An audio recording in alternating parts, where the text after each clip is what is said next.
دو کہہ رہے ہیں میں ابا کی طرف ہوں اور اماں بولے کہیں بھی رہ لے. یاد رکھنا عمل پورے طور پہ کرو. اگر جنت ماں کے قدموں کے نیچے سرکار مدینہ نے رکھی ہے تو باپ کو جنت کا دروازہ بتایا ہے. جنت میں اس وقت تک نہیں جا سکتے جب تک گیٹ نہیں کھلے گا، اور گیٹ اس وقت تک کھل نہیں سکتا جنت میں پہنچانے والی ماں راضی نہیں. بے شک، زندہ باد زندہ باد. بے شک جلسوں سے یہ پیغام لے کر کے جاؤ، امانت ہم نے اٹھائی ہے تو امانت کا حق بھی ہم ہی ادا کریں. کون سی امانت؟ خامخواہ وجود میں نہیں آ گئے ہم، ہماری پیدائش کوئی حادثہ نہیں ہے. ارے کتنا لمبا پروسیس ہے. خمیر اٹھوایا گیا، روحوں کی دنیا میں رکھوایا گیا، پاپوں کی پیٹوں میں پہنچایا گیا، ماؤں کے پیٹوں میں اتارا گیا، تب دنیا میں بھیجا گیا.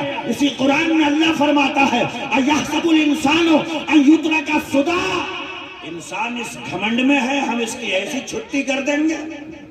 نہیں، کچھ ذمہ داریاں ہیں، کچھ پابندیاں ہیں، کچھ باتیں ہیں، کچھ وعدے ہیں، کچھ عہد و پیمان باندھ کے آیا ہے.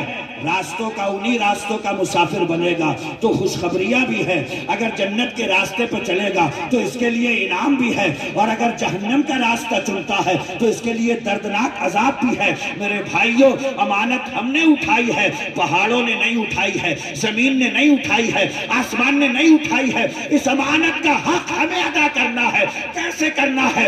مولا تیری بندگی کا وقت ہوگا تو کاروبار بھی چھوڑا جائے گا، زمین جائیداد بھی چھوڑی جائے گی، دکان مکان بھی چھوڑا جائے گا.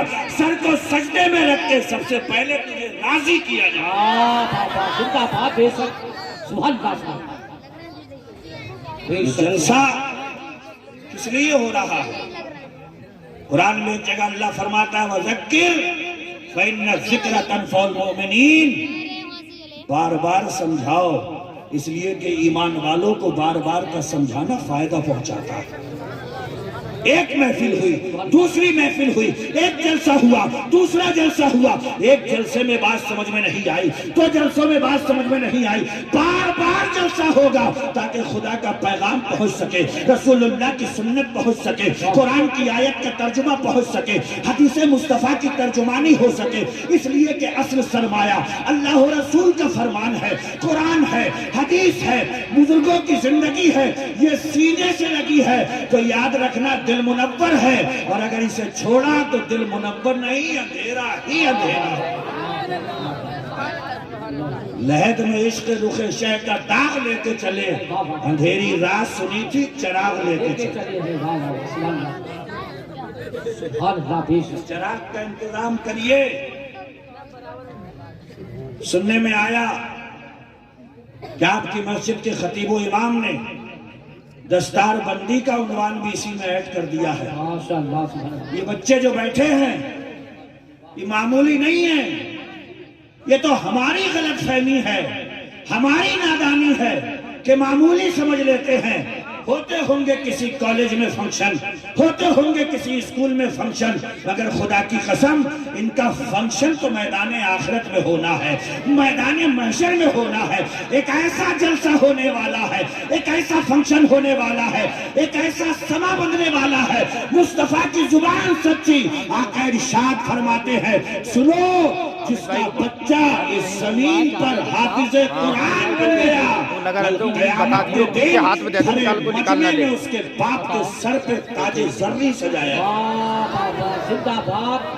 بے شک، زندہ باد. یہ معمولی لگتے ہوں گے دیکھنے میں، ہو سکتا ہے مختلف حوالوں سے آپ انہیں جانتے ہو کہ یہ فلانے صاحب کا بچہ ہے، یہ فلانے صاحب کا بچہ ہے، مگر قیمتی اتنا ہو گیا ہے یہ بچہ. اگر آپ چاہیں اپنے محلے کے کسی بچے کو ذرا مسلح پہ چڑھا کر کے تو دیکھیں، بستی والا نماز پڑھنے کو تیار نہیں ہے. ابے گوار کہاں سے چڑھ گیا، ابے جاہل مسلح پہ کیوں جا رہا ہے، دامن کھینچ کے پیچھا کر لیں گے. مگر خدا کی قسم ایک ایسا سرٹیفکیٹ، ایک ایسی سند، ایک ایسا اعزاز اس بچے کو مل چکا ہے، اس کے قدم مسلح پہ پہنچ جائے تو ساری قوم کی زبان پہ آتا ہے پیچھے اس امام کے منہ میرا کعبہ شریف کی طرف. اللہ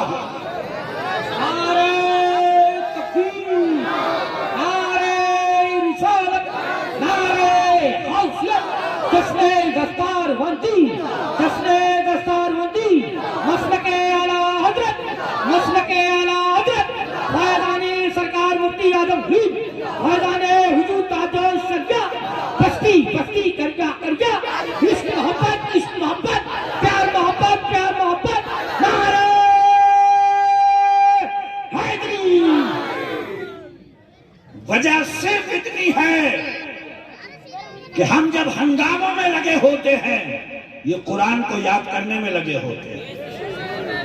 دنیا اپنی رنجیدیوں میں ہے، دنیا اپنے مزاج سے جیتی ہے، مگر خدا کی قسم دن کا اجالا ہو، رات کا اندھیرا ہو، بارش یا طوفان ہو، کیسا ہی موسم ہو، مزاج برہم ہو، لیکن یہ بچہ جو حافظ قرآن بنتا ہے، کہیں شادی بیاہ چلتی رہے، کہیں پر آندھی طوفان آتا رہے، اجالا ہو یا اندھیرا ہو، اس بچے کو سروکار صرف اور صرف قرآن کی تلاوت بے شک سبحان اللہ سبحان اللہ۔ جو اتنا قرآن پڑھے قرآن اسے ایسی چھوڑ دے گا؟ میرے مصطفیٰ فرماتے ہیں اقرأوا القرآن فَإِنَّهُ يَعْتِي يَوْمَ الْقِيَامَةِ شَفِيًّا لِأَصْحَابِهِ۔ قرآن کو پڑھا کرو جب سارے محشر میں لوگ بھاگے بھاگے پھر رہے ہوں گے۔ اماں دو نیکیوں کی ضرورت ہے، ابا دو نیکیوں کی ضرورت ہے، بھائی دو نیکیاں دے دے تو جنت کا مسافر بن جاؤ، مگر سب نگاہیں چراتے ہوں گے، دامن کو بچاتے ہوں گے۔ خدا کی قسم یہ قرآن پڑھنے والا مصطفیٰ فرماتے ہیں جو قرآن پڑھ کے جائے گا کسی کی شفاعت کوئی کرتا ہوگا، کسی کی شفاعت کوئی کرتا ہوگا، حافظ قرآن کی شفاعت خود قرآن کر رہا ہوگا۔ سبحان اللہ۔ نعرہ تکبیر، نعرہ رسالت، نعرہ غوث، نعرہ اعلیٰ حضرت، ساغر علم کا دریا، ساغر علم کا دریا، نعرہ تکبیر۔ سبحان اللہ، یہ قرآن کا نور ہے جو آج ان علماء اہل سنت کی شکل میں موجود ہے۔ کیا وجہ ہے کہ انہیں ممبروں پہ بٹھا دیتے ہو؟ بنیادی سبب یہ ہے کہ ان کے سینے قرآن کے مدینے بن چکے ہیں۔ بے شک سبحان اللہ۔ حضرات کون سا قرآن؟ سنیے ایک حدیث شریف، عن ابی ہریرہ قال قال رسول اللہ صلی اللہ علیہ وآلہ وسلم ان اللہ تبارک و تعالی قرأ طٰہٰ و یاسین قبل ان یخلق السماوات والارض بألف عام۔ اللہ تبارک و تعالیٰ نے قرآن میں دو صورتیں ہیں، ایک سورہ طٰہٰ ہے، ایک سورہ یاسین ہے۔ زمین و آسمان کو پیدا کرنے سے 1000 سال پہلے اللہ نے طٰہٰ اور سورہ یاسین کی جب تلاوت کی، فلما سمعت الملائکۃ القرآن، جب فرشتوں نے یہ نوری نغمات سنے، جب یہ قرآن سنا، سورہ طٰہٰ کو سنا، سورہ یاسین کو سنا، فرشتے کہنے لگے پروردگار عالم یہ کیا ہے؟ اللہ نے ارشاد فرمایا میں اپنے حبیب کی امت کو یہ صورت عطا کرنے والا ہوں۔ اللہ اکبر۔ فرشتے کہتے ہیں طوبیٰ لأمۃ ینزل ھذا علیہا، اس امت کو مبارک ہو جس امت کو یہ صورت عطا کی جانے والی ہے۔ سبحان اللہ۔ وہ کوئی اور امت نہیں، رسول اللہ کی امت ہے۔ یاسین شریف ہمیں ملی ہے، طٰہٰ شریف ہمیں ملی ہے، یہ قرآن کی صورتیں ہمیں ملی ہے۔ فرشتوں نے کہا وَطُوبَىٰ لِأَجْوَافٍ تَحْمِلُ هَٰذَا، ان سینوں کو مبارکبادی ہو جو سینے ان قرآن کی صورتوں کو اپنے اندر سمانے والے ہیں۔ سبحان اللہ۔ وَطُوبَىٰ لِأَلْسِنَةٍ تَتَكَلَّمُ بِهَٰذَا، اور ان زبانوں کو مبارکبادی ہو جو زبانیں ان قرآن کی تلاوت کرنے والے۔ قرآن خود بھی پڑھیے اور قرآن اپنے بچوں کو بھی پڑھائیے۔ بظاہر آپ کو خستہ حالت میں لگتے ہیں مدرسے، سرکار کی طرف سے بھی کوئی خاص امداد نہیں ہوتی، وہی بوریاں ہیں، وہی چٹائیاں ہیں، وہی ایک مدرس ہے، مگر سبحان اللہ کتنا نورانی سما ہوتا ہے۔ ایک بچہ سامنے بیٹھا ہے، ادھر استاد ہے، بیچ میں قرآن ہے، قرآن کی تلاوت ہو رہی ہے، اللہ کی طرف سے سکینہ نازل ہو رہا ہے، فرشتے رات چادر رحمت کو تانے ہوئے ہیں۔ اللہ اکبر۔ آپ اندازہ تو لگائیں یہ قرآن ہے جس کو پڑھو تو سکون نصیب ہو جائے، جس کو تعویذ بنا کے گلے میں ڈالو تو مریض کو شفا ہو جائے، عدالت میں پڑھ کے سنا دو تو اسی سے فیصلہ ہو جائے، اور اگر جنگ میں قرآن کی تلاوت ہو جائے تو جنگ اپنے فیصلے سے۔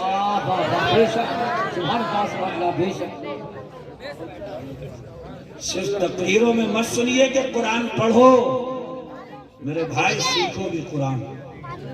میں اکثر کہتا ہوں کہ تم آسمان کی بلندی سے جلد لوٹانا، ہمیں زمین کے مسائل پہ بات کرنی ہے۔ بڑی بڑی باتیں مت کریے آپ.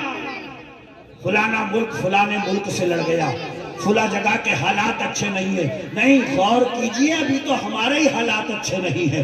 ہمیں وضو بنانے کا طریقہ نہیں آتا, ہمیں سبحانہ ٹھیک سے یاد نہیں, الحمدو کی تلاوت ہم نہیں کر پاتے, تشہد ہمیں یاد نہیں ہے, نماز کا طریقہ ہمیں یاد نہیں ہے. ہمارا تو حال یہ ہے, برابر والے کو دیکھتے جاتے ہیں, نماز پوری کرتے جاتے ہیں.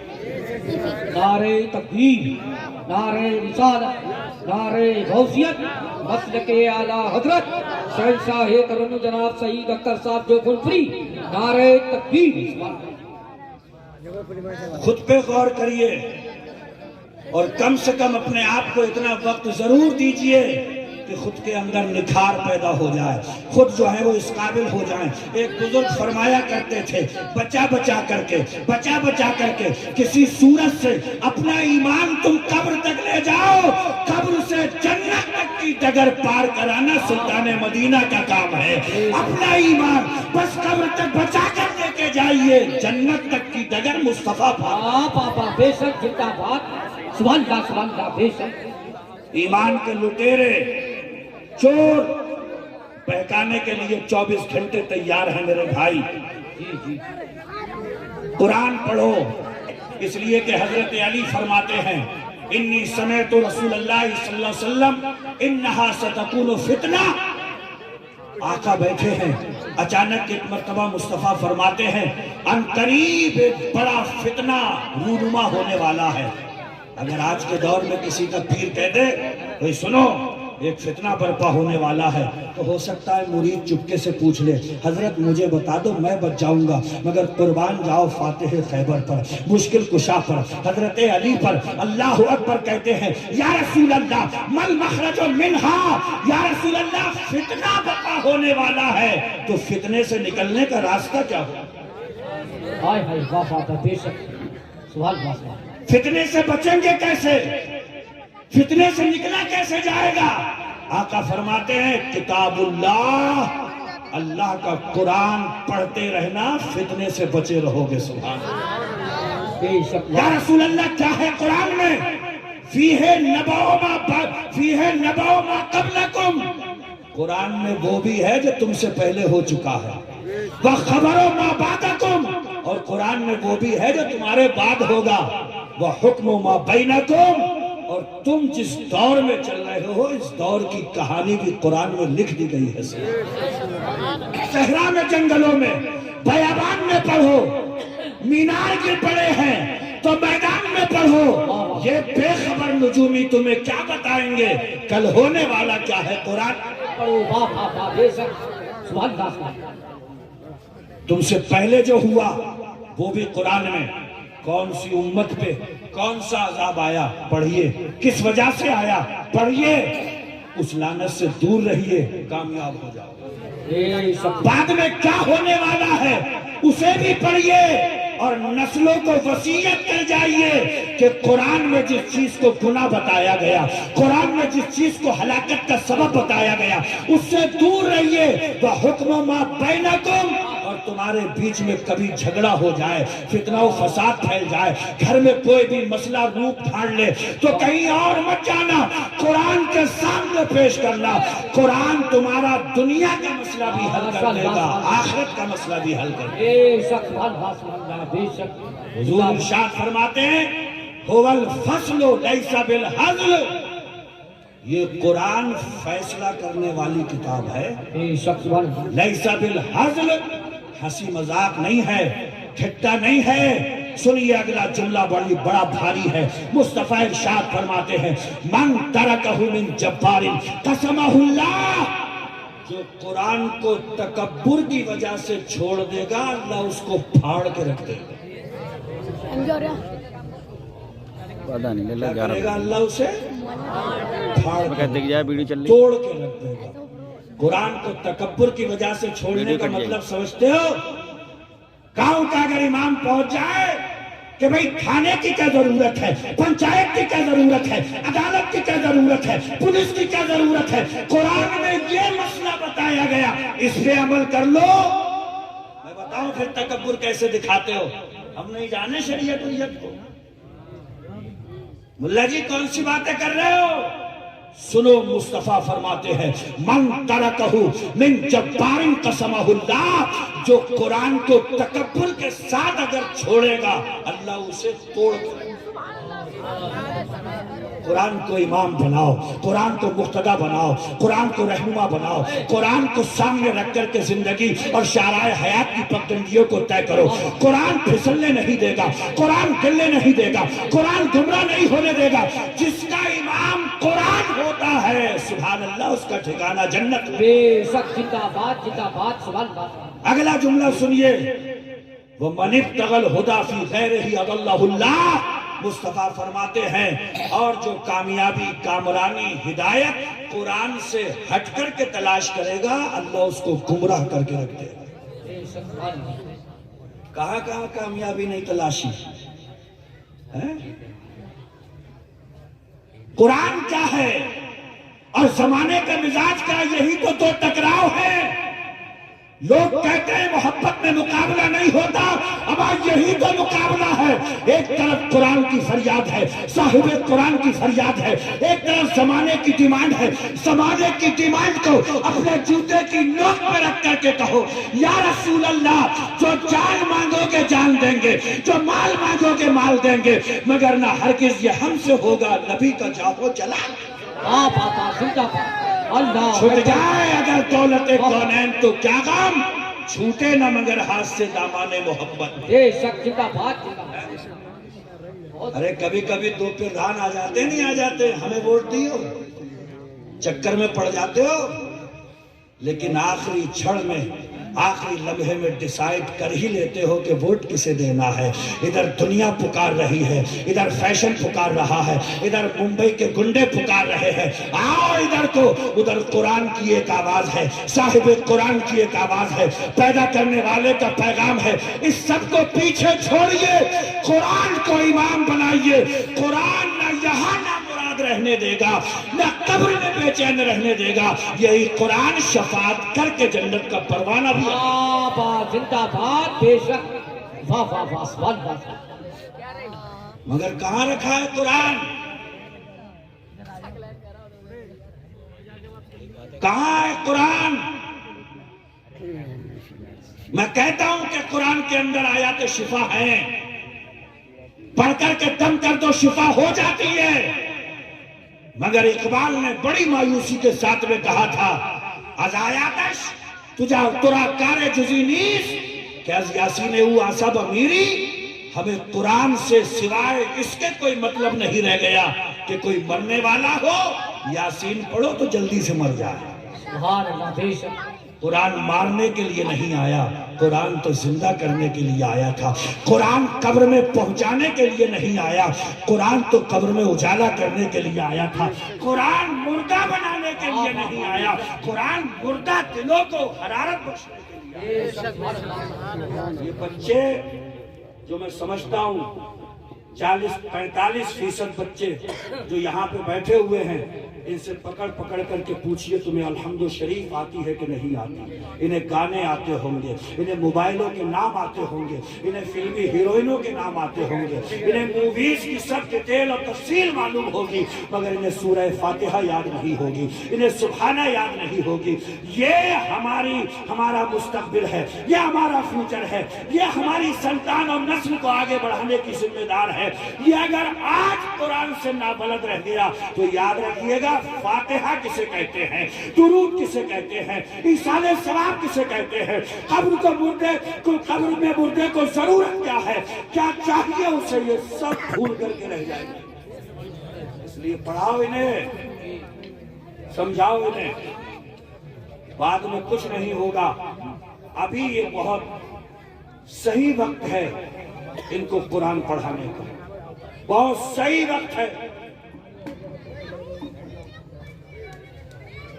بہت صحیح وقت ہے۔ خود آپ سلیکٹ کیجئے، انتخاب کیجئے، چناؤ کیجئے کہ بچے کو ہمیں کس ڈگر پہ ڈالنا ہے، کس راستے پہ لگانا ہے۔ بلا شبہ بچہ آپ کا ہے، لیکن اس سے پہلے مصطفیٰ کا غلام بھی تو ہے، نبی کا سچا امتی بھی تو ہے، اللہ کا بندہ بھی تو ہے۔ اگر کوئی کہے کہ قرآن پڑھنے آؤ تو مت کہا کرو ہمارے بچے پہ دادا گیری کیوں جتاتے ہو، اس لیے کہ وہ قرآن پڑھنے کے لیے کہہ رہا ہے۔ اس بچے کا بھی حق بنتا ہے کہ قرآن سیکھے، مصطفیٰ کا غلام ہونے کے ناطے اس کا بھی حق بنتا ہے کہ قرآن پڑھے اور مصطفیٰ کو سمجھنے کی کوشش کرے۔ واہ واہ واہ، بے شک سبحان اللہ۔ آپ بھی کوشش کریں، ہم بھی کوشش کریں۔ یہ جلسہ منعقد ہوا، اس میں بھی یہی بتانے کی کوششیں کی جائیں گی کہ قرآن کو سمجھیے، قرآن کو پڑھیے۔ سب کو جنت میں اپنی اپنی پڑھی ہوگی، میدان محشر میں کہ جنت ملے گی یا نہ ملے گی، مگر سبحان اللہ قرآن پڑھنے والا۔ لوگ کہتے ہیں صاحب ہماری زبان نہیں پلٹتی، ہماری زبان موٹی ہے۔ سنو میرے آقا کیا فرماتے ہیں، الماہر بالقرآن مع السفرۃ الکرام البررہ۔ جو قرآن تیزی سے پڑھ لیتا ہے، روانی سے پڑھ لیتا ہے، پھر پھر پڑھ لیتا ہے، اللہ اکبر، قرآن کو مہارت سے پڑھنے والا معزز فرشتوں کے ساتھ میں ہوگا، مکرم انبیاء کے ساتھ میں ہوگا۔ والذی یقرأ القرآن